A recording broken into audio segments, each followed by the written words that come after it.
महिला भक्त वृंदावन से बिहारी जी लेकर अपने घर आई और तभी बाहर से गोलू घर के अंदर आया और माँ से पूछता है कि माँ, यह कौन है? तो मैया ने बोला, ये भगवान हैं और ये ही हमारे मालिक हैं। अब तो घर में जब भी कोई नई चीज बनती तो सबसे पहले बिहारी जी को भोग लगता। पहले यह सब चीजें गोलू को सबसे पहले मिलती थीं। इससे गोलू बहुत चिढ़ने लगा और मन ही मन ठाकुर जी को कोसने लगा। एक दिन गोलू की माँ काम पर जाते समय बोली, गोलू, यमुना जी से मटके में जल भर कर लाना।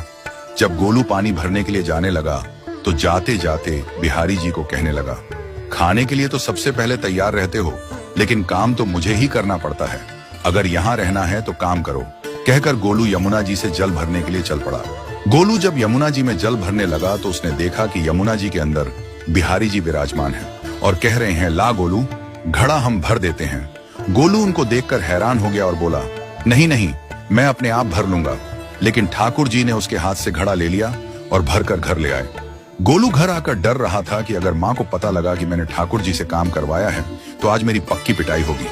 माँ ने घर आकर बिहारी जी को गीले कपड़ों में देखा तो एकदम से हैरान हो गई और कहने लगी कि गोलू, ये जरूर तेरी शरारत है, जरूर तूने ही इन पर जल डाला है। गोलू ने अपनी माँ को समझाने का बहुत प्रयास किया, लेकिन माँ ने उसको डांट कर चुप करा दिया और ठाकुर जी के भीगे हुए वस्त्रों को बदलने लगी।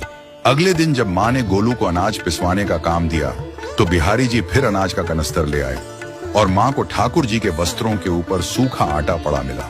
तो माँ ने फिर गोलू को डांटा कि तुझे पता नहीं कि ये हमारे भगवान हैं और तू भगवान के साथ शरारत करता है। आज तूने फिर इनके ऊपर आटा फेंका है। तो गोलू शपथ लेकर कहने लगा, नहीं माँ, मैंने कोई शरारत नहीं करी है। ये तो मेरे हाथ से गेहूं का कनस्तर लेकर खुद पिसवा कर आए हैं। गोलू की माँ आज बहुत गुस्सा हुई। अगले दिन फिर माँ बोली, बेटा गोलू, आज तुम्हारे बाबा बाहर गांव से वापस लौट आएंगे। बस आज का ही काम है, तुम जंगल से थोड़ी लकड़ियां ले आना। गोलू फिर डर गया, कहीं ठाकुर जी फिर मेरे पीछे ना आ जाएं। गोलू ने माँ को बोला कि मैं चला तो जाऊंगा, लेकिन बिहारी जी को समझा लो, वो मेरे पीछे ना आई। उसकी माँ हंसकर बोली, हाँ हाँ समझा दूंगी, तुम जाओ तो सही। गोलू जल्दी जल्दी लकड़ियां लेने जंगल में चला गया और माँ काम पर चली गई।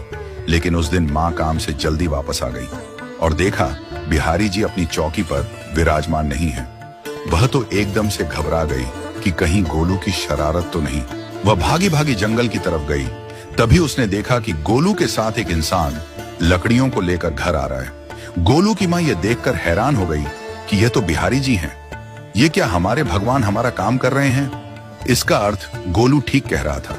वह जल्दी जल्दी भागकर ठाकुर जी के पास गई और लकड़ियां उनके हाथ से लेते हुए उनके चरणों में गिरकर रोती हुई बोली, हे बिहारी जी, ये आप क्या कर रहे हो?